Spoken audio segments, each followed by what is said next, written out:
a little bit of a slower start as a team than I think you guys have had in recent games. I think we're down 14 in that second quarter, got it to one possession game there in crunch time. Just what did you guys do differently over maybe that second quarter to midway through the fourth that allowed you to put yourself in position to have a chance there down the stretch? Yeah, I mean, I thought our defense was pretty good for the most part in those first two quarters. I just thought it was a little sticky, the ball was, for the first quarter and a half. And I thought, for the rest of the game, we really did a good job playing together, playing with the pass and playing with pace.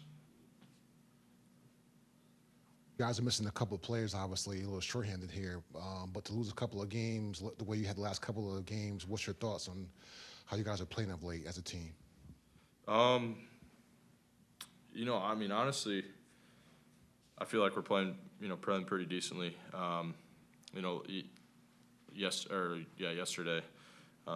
didn't think we played our best game, just in regards to taking care of the ball and just offensively, it was like a little sticky, like I mentioned how this first quarter was. But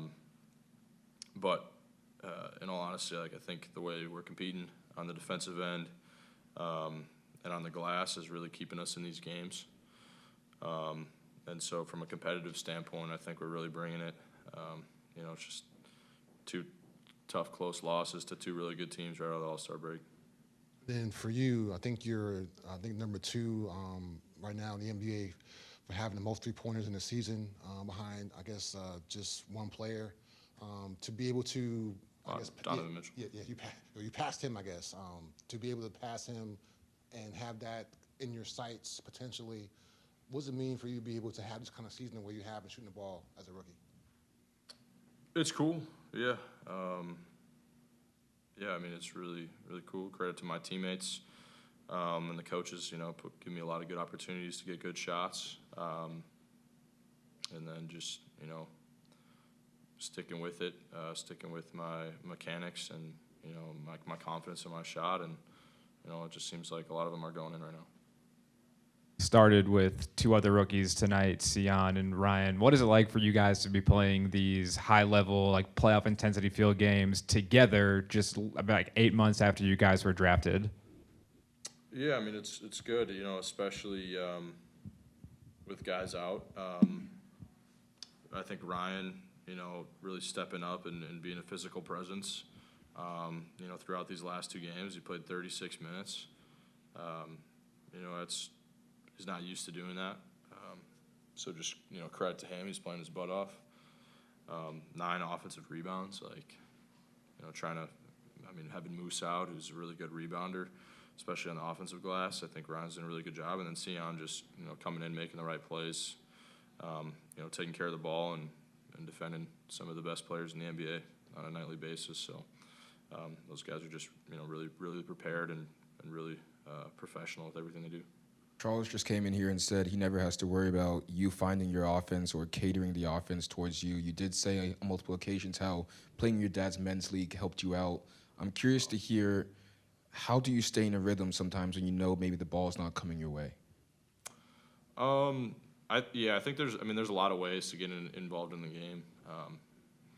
And so I think, sometimes it's been a couple possessions and touch it, like going crashing the glass. I think it's just a good way to get yourself involved in the game, and also just really focusing and taking pride in your defensive assignment. I think those 2 things are as important as anything offensively. So really trying to lean into those when those offensive roughs can kind of come. Charles also talked about kind of never having to worry about your resiliency. Last night, 5 turnovers. Tonight, 0. You found your shot tonight. Talk about, I guess, that mentality for you to kind of bounce back. Yeah. I mean, I think, watching the film back, just a little sloppy with the ball and just not under control. So you never want to turn the ball over. At least get a shot up on the rim. So that, for me at least, is kind of just point of emphasis, make sure I'm taking care of the ball, being tight with it, treating the ball right, and the possessions matter. But yeah, I think in this league, play the next night, it's a blessing and a curse. I like playing that, especially in a loss, and so, we only got to wait another day to get back on the right ship here. You came up a little gimpy last night. Again tonight, you feel all right? Yep.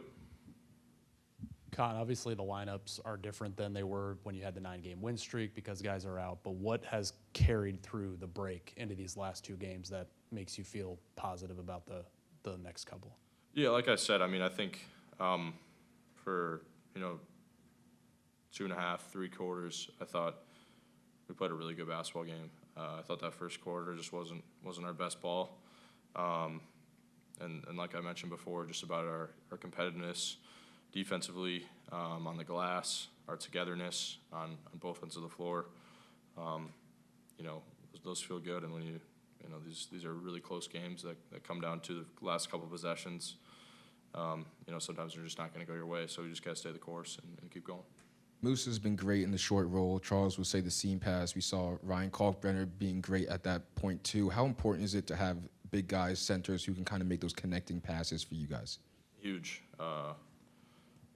I think especially with how teams are going to guard LaMelo and in the blitz and pick and rolls, me and Brandon threats to shoot. They're going to be worried about that shot coming off the pick and roll. So those guys being available in that seam right there and being able to read the defense, whether it's go dunk it or that kick out to the wing or the corner, it's just good basketball reads.